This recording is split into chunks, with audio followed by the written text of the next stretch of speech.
Alright, so we got Jaghatai Khan and the fall of the Pale Emperor. Now, if y'all listen, games are coming back. Okay, so if we see like, usually I upload like a video a day, whatever, in the summer because not a lot of content's out, not a lot of gaming content's out.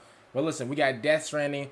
Yo, there might be 2 videos tomorrow. I'm gonna start uploading 2 videos. I'm gonna start back uploading 2 videos. But right now, man, we got a West Hammer video, man. Shout out to the boy West Hammer. And tomorrow, bro, you might get a Warhammer video and a Death Stranding video. So you never know. Other than that, let's go. In the entire Make sure you guys subscribe to the channel, by the way. Bro, 70% of you guys watch the channel, but you don't subscribe. What's going on?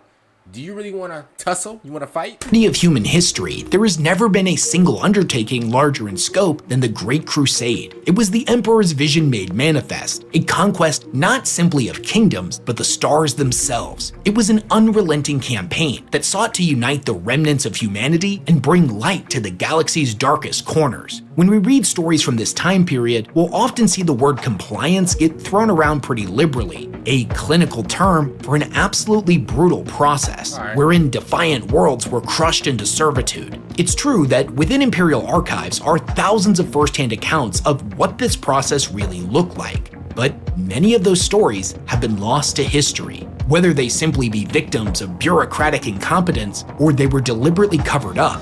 Duh. Man, them things was covered up like you on a winter night. Bro, what do we... Duh. Them things weren't just lost, like the lost treasures like back in the day. No, them things was covered up completely. What are we talking about? Man, them things was buried. Them things was... Bro, those things, bro, were buried, bro, in Venice Beach, bro. Them things was covered up instantaneously, bro. The amount of like dirty, disgusting, harmful, just diabolical things that happen in Warhammer, bro. Bro, I'm surprised. I'm not even like surprised that like a lot of these things are like covered up, or like a lot of these like secrets are like covered up or whatever, bro. That doesn't really even like surprise me or like move me. Like, this is Warhammer, bro. I told y'all this 1,000 times. Every single bad word that you see in the dictionary, bro, that's Warhammer. Instantly, no lie. In order to present a more sanitized version of history to Imperial citizens. We as the audience, however, know that the Crusade was anything but clean. One such often forgotten tale is that of the Pale Emperor, a mysterious figure who ruled over an advanced human kingdom in a shadowy corner of the galactic frontier. All official records of him, his empire, and his people have been erased. But the White Scars remember.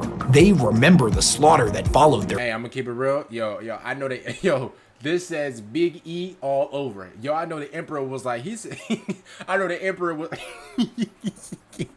I know the Emperor, bro, had his feet kicked up like these.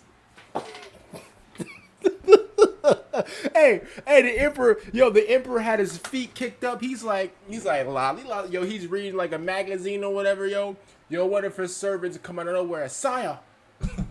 Yo, big Emperor, yo, they bow and everything. Yo, it's this dude named Pale Emperor, bro. He's trying to, basically become you. Yo, he's like, who? The Pale Emperor. All right, bet. Yo, sent the boys to him, bro. Yo, he got absolutely eviscerated, and then, yo, he cleansed. He absolutely wiped out the whole Pale Emperor, and like his people was just timeline completely.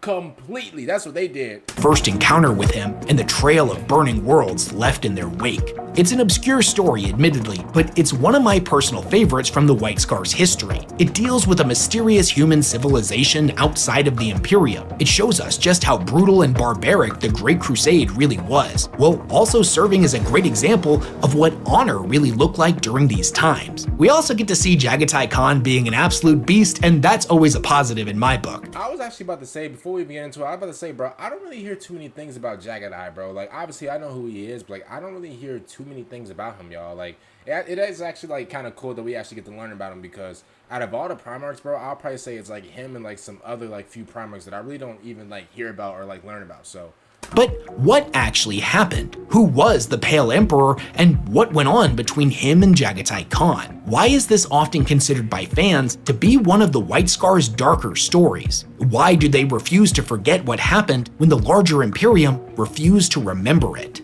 Well, in this video, we're gonna get into all that and a whole lot more. But before we dive headfirst into the grimdark, today's video is sponsored by Warhammer 40,000 Tacticus, the definitive tactile Warhammer gaming experience. Yo, hey Wes, yo Wes, Get that bag, bro. Get that bag. Mobile. It's got everything archived or cataloged in the annals of imperial history, but whispered between brothers around the fire. When the stars are low and silence heavy, it is a legend that is passed from one astartes to the next via oral storytelling for thousands of years. A tale dating all the way back to the Great Crusade and the birth of the Imperium. Man, he built like Arnold Schwarzenegger, yo. Like, look at him.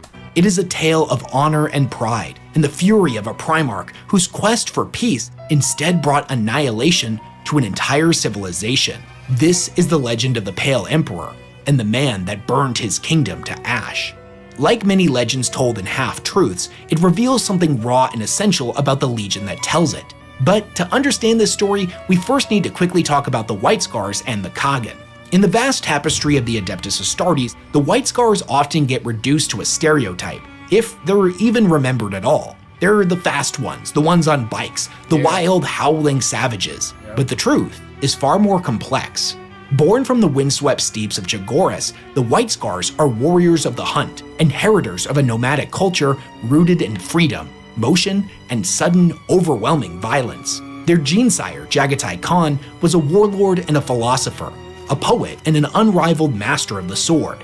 He believed in giving foes the chance to yield, but showed no hesitation when it came time to strike. His legion mirrors this duality. They move fast, fight hard, and vanish like ghosts. Where other legions rely on heavy armor, fortress sieges, and brute force, the White Scars strike like a thunderclap, hit-and-run raids, flanking assaults, and sudden decapitation strikes. Their tactics are chaotic to the untrained eye, but deeply methodical beneath the surface. Their organizational structures are a direct reflection of their culture. They are both decentralized and flexible.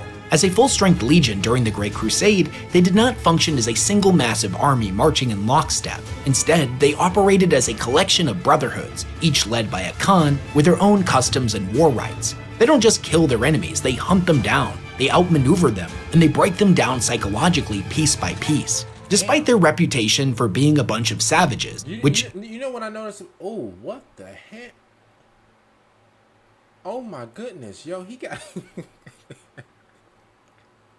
He got the Jerry Steels in. This ain't even a Jerry... Yo, this is the Jerry Steels. Bro, what the... Yo, he got the Jerry Electronics. He got the Jerry Techs. What type of hairstyle is this? This is diabolical, bro. This hairstyle is crazy. Oh my god. Yo, I was about to say, like, it is, like... It's really nice that in, like, in Warhammer, bro, you have, like, people with, like, different, you know... like styles of, like, you know, not hunting people down, but like it's nice to have, like, it's nice that there are like different ways of, like, you know, attacking and, like, you know, hunting people down and stuff like that. But bro, I'm gonna be honest with you, bro, like his hairstyle is throwing me off. Yo, his hairstyle is throwing me for a loop, bro.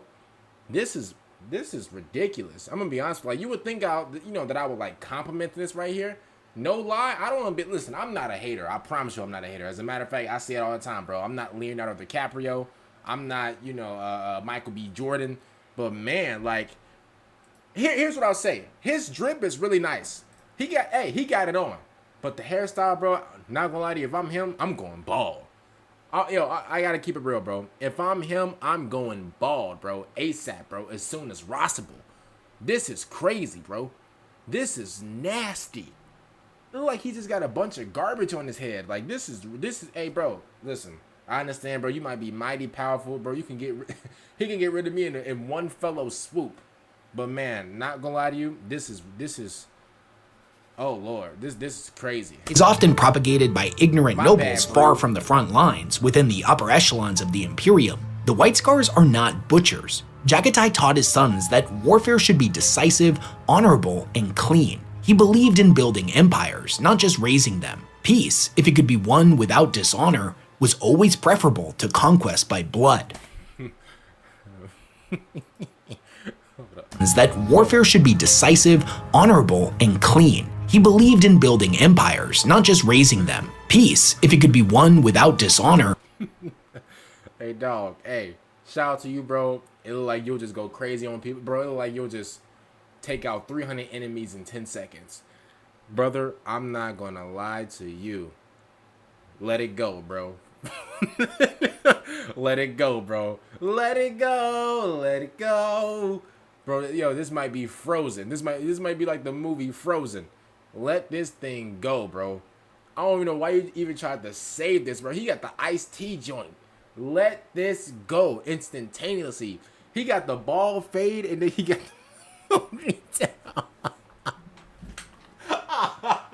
Hey, he got the ball fade and then he got the ponytail to like, I've never seen this hairstyle before. He don't even got a lineup. Oh man. Woo! If I'm him, bro, look, listen. If I'm him, not gonna lie to you, bro, I'm going to Turkey at once. Yo, I'm going to Turkey instantaneously, like these, bro. For real. Was always preferable to conquest by blood. Honestly, I'm gonna have to do a full deep dive on the Khan soon, as he's one of the most interesting and misunderstood characters in the setting, and he's easily in the top 3 ranking for best Primarch. But the super abridged version of his what did he say? Always preferable to conquest by blood. Honestly, I'm gonna have to do a full deep dive on the Khan soon, as he's one of the most interesting and misunderstood characters in the setting, and he's easily in the top 3 ranking for best Primarch.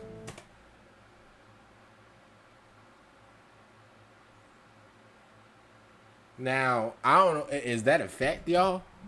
Y'all let me know, because I understand y'all about to say, oh, he about to glaze Vulcan. I ain't about to glaze nobody. Look at you already. Yo, you jumping the gun. I didn't even say anything about my goat. I just never heard nobody say that before. I never heard somebody put Jaghatai in the top 3. I've never heard nobody like say that. Maybe top 5, yeah. But top 3, I've never heard nobody. That's a new one. That's a new one right there. I've never heard nobody ever say that. What do y'all think about that? Is he in the top 3 for y'all? Y'all let me know. But the super abridged version of his character that's going to be relevant in this story is that internally, he is a man at constant odds with the imperial machine that he helped build. Even after being reunited with the Emperor and given command of the 5th Legion, Jaghatai maintained a deep loyalty to his Chogoran ideals. He believed that true strength lay not in rigidity, but in motion. He stood apart from his brothers as an individual who rejected authoritarianism, even as he served the Imperium. He valued the autonomy of the individual, even while leading conquering armies of genetically modified super soldiers. Whereas Guilliman saw civilization as something to be imposed and regulated, the Khan saw it as something to be guided and never chained. Lorgar saw value in belief and spiritual structure, whereas Jaghatai trusted intuition and personal judgment. Yo, why he got the crossword thing on his head? That's crazy. The disconnect between himself and his brothers, and to some extent the Emperor, made it so they never really knew where they stood with him. After the onset of the heresy, the Emperor even famously stated that he believed the Khan would be the next to fall, but he never did.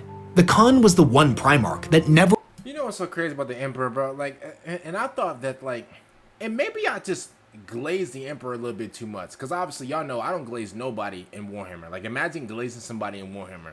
Absolutely diabolical.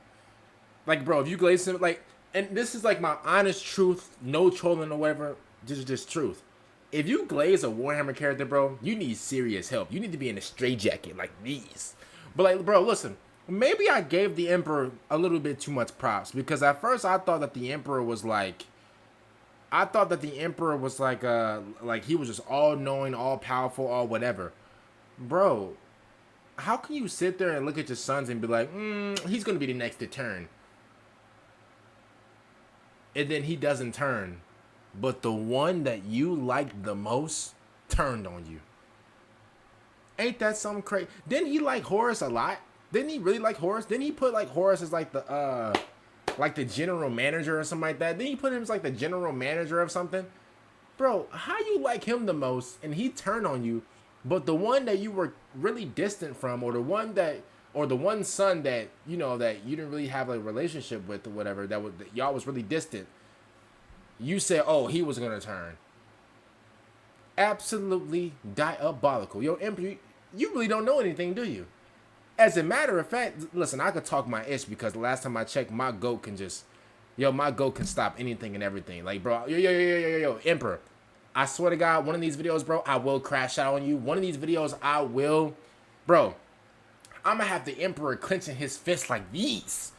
In one of these videos, bro, I'm crashing out on the Emperor. It's inevitable. It's gonna happen, okay? When that day comes, Emperor, yo, you better send your best. Yo, when day comes, when I crash out on the Emperor, yo, Emperor, you better send you better send the Grey Knights, you better send whoever you want to send. Cause that day, when that day happens, I promise you, I'm going all out, bro. Yo, I'm going all. You better call the FBI, the IAA, the National Guard, the whatever. I promise you, cause that's the day where, bro, I'm gonna have your no lie, bro, I'm gonna have your tubes tied, bro, like you done with pregnancy. Yo, I'm gonna have you clenching your fists like these. Yo, I'm gonna have you slamming your fists on the damn desk like it's a hard day at the office. Yo, I'm gonna have him crashing out so bad, it's gonna be, bro, no lie, yo, hey, without even like taking people out, I'm gonna be worse than Horus, no lie, bro. Yo, I'm gonna make the Emperor sick to his stomach, like, bro, like he just had a bad meal, no lie. I'm gonna make him sick to his stomach, bro, like somebody just then gave him food poisoning. The day where I crash out on him is the day, bro. Hey, guess what? Y'all might like it. Y'all might not like it, whatever. Y'all big Emperor fans or whatever. Cool, it is what it is. You know what? Right now, I would say that I'm an Emperor fan. But the day that he pissed me off is the day where I crash out. You hear it right now. The day that he pisses me off is the day that I crash out. Allowed himself to be caged. He embraced the Imperium, but didn't let it define him. He served the Emperor, but never let that service corrupt his core values. But there was a darker side to the Khan, a storm hiding behind his calm and patient demeanor. There would be challengers who sought to push his convictions to a breaking point, and when that happened, let's just say it went really, really badly for them. But let's get into it.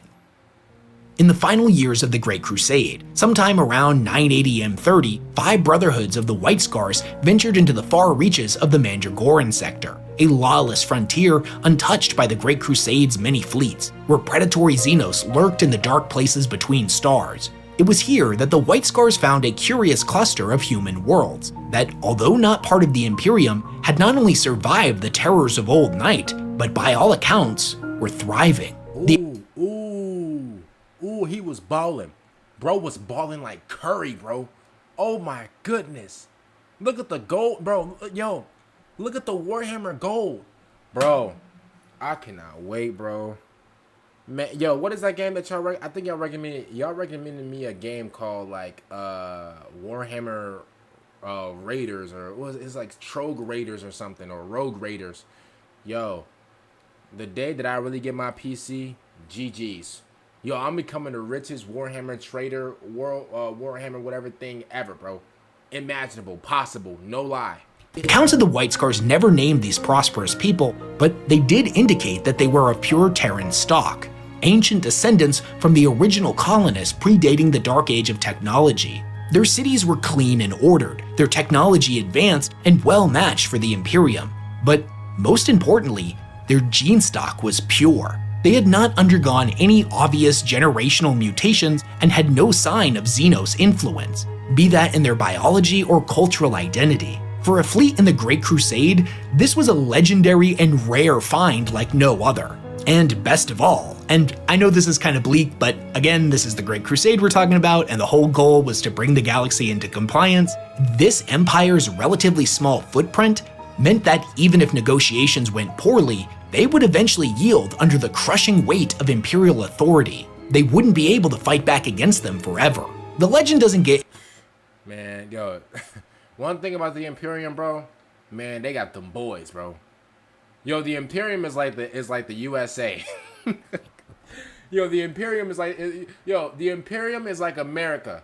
Man, yo, it's kind of hard to beat them boys, bro. And obviously I'm American, so I kind of know. Bro, it's kind of hard to beat America, bro. We got everything, bro. There's a reason why we invest billions into our military. Because, brother, imagine having that type of power, bro, to where, like, yo, you're like, oh, okay, yeah, you can fight against us, but how long? Yeah, we may disagree and tussle and wrestle, but how long? See, eventually, you're going to run out of armor, bro, stamina, whatever, bro. Eventually, you're going to lose. Imagine like having that type of power. GG's. To a lot of specifics here, but it claims things ended up escalating really quickly. After Jaghatai's fleet entered their controlled space, he transmitted a message of welcome. of unity and peaceful integration into the Imperium's superior society. And that message did not go over. It's not, brother. I don't know if you, I don't know if you know where we're at. Yo, Jaghatai, like, you're from this place. Like, I don't understand, like, how you don't know where we're at. Brother, we're in Warhammer. All that peace and that unity, bro, that doesn't exist. This is Warhammer. Peace, happiness, joy, bro, none of that exists here, bro. None of it. This is Warhammer. He tried to he tried to be in here, be like, hey everybody, hey, how's everything go, bro?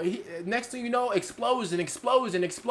Like, that's what, like, come on, AK-47s this way, MAC-10s this way, Glocks with the switch behind them. Like, bro, there ain't no hi, how are you, how you doing? No, bro. 2 seconds later, you're hearing all types of gunfire.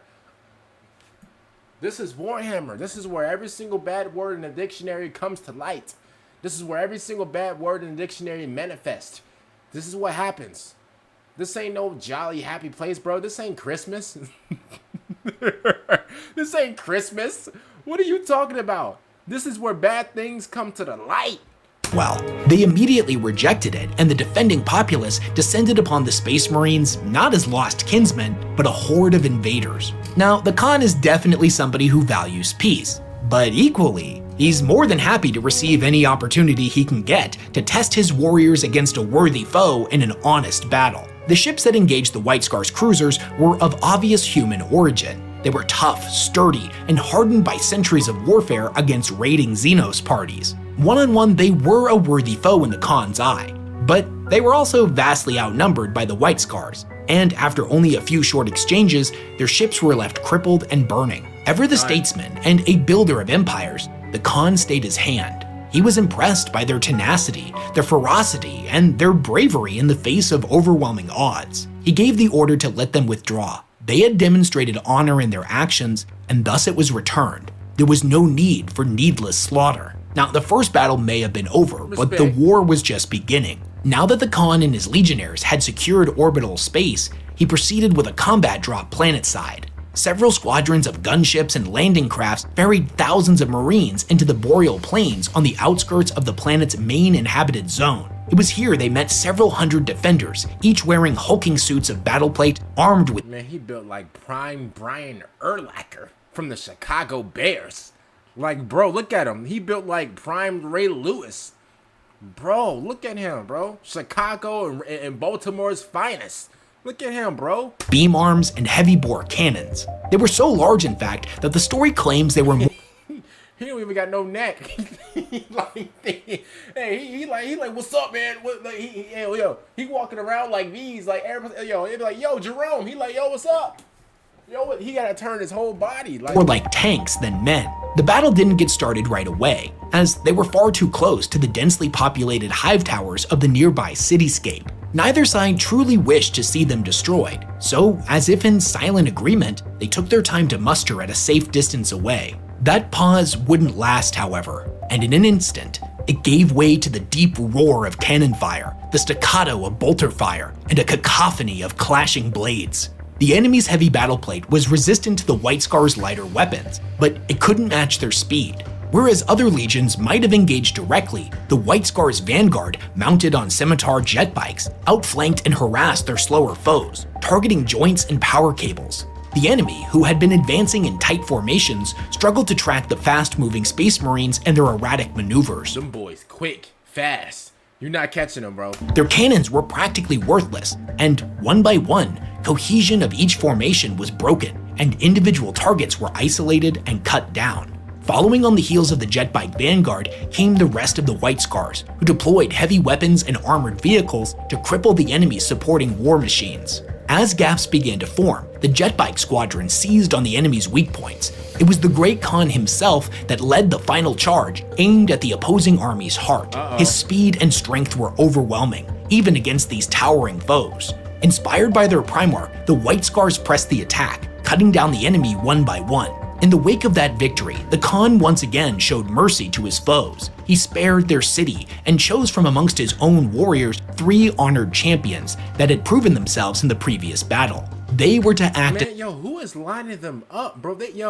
They're not like there's no blend in the ball fade or nothing. They just giving them just straight up, just straight up just shaves. Like it's not even like a blend with the fade or nothing, bro. This is crazy, bro. Imagine if I'm like a white scar, bro, and I'm like, I want to impress some, some white scar women or some white scar fans or whatever, bro. And I'm like, yo, man, leave all this hair right here. I want to keep these, and then just give me like a bald fade, Yo, and I come out and I feel my head, and I legit got the Steve Wilkos like right here. Like there's no blending with the fade. There's no nothing. It's just bald. You know how embarrassed I'm gonna be, bro? You know how sick I'm gonna be, bro? Bro, I'm gonna be, legit, no lie, y'all. I'm gonna be sick like prime 2020. For real. Like, I'm gonna be like really like hurt. Like, my stomach gonna be hurting, bro. Like, imagine and I gotta pay. That's the thing, bro. If you get a bad haircut, bro, you gotta pretend that you like it. Then you gotta pay for it. Lord have mercy. Lord have mercy, bro.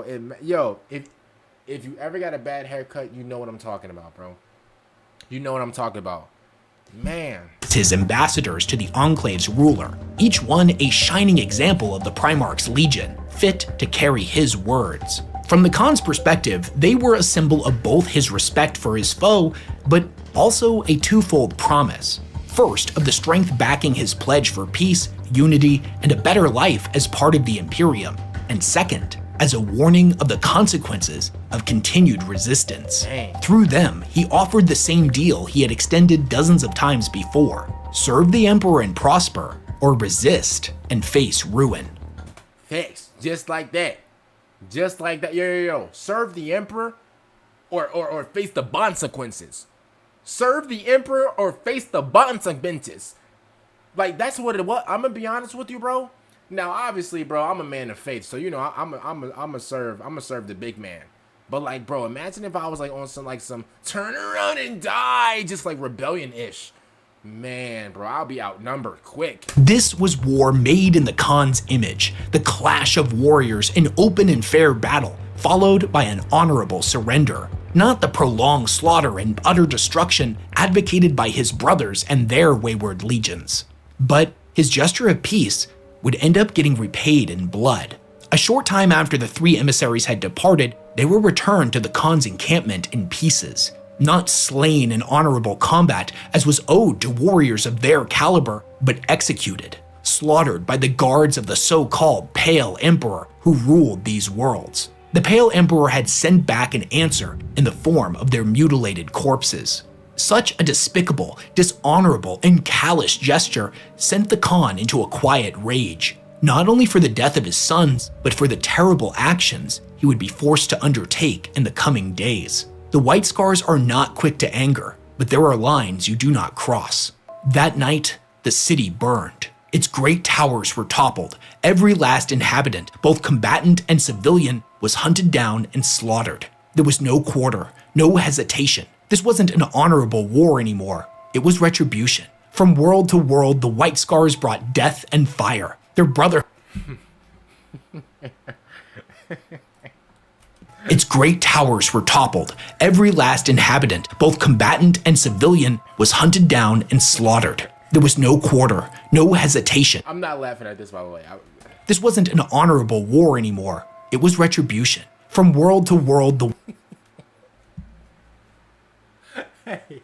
Hey man, he look like a tomato on roids. Like he looks really this him right he did things. He said White Scars brought death and fire. Their brotherhoods moved like a raging wildfire, both unstoppable and unforgiving.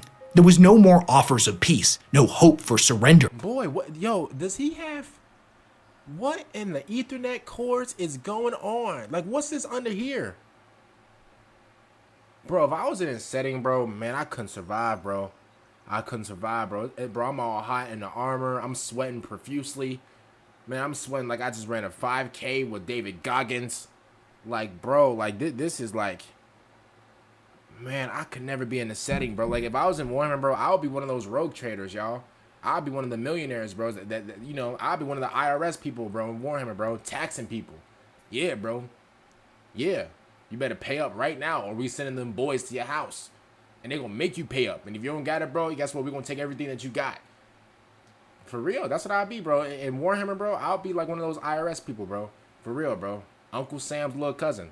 Only a scorching trail of ash and blood. Eventually, the White Scars descended upon the Pale Emperor's throne world and marched on his palace-turned-fortress. Here, they clashed against the finest warriors and war engines he could assemble, but none of it mattered. The White Scars descended like a storm. They broke the gates, shattered the war machines, and silenced every voice in the Emperor's court. All but one.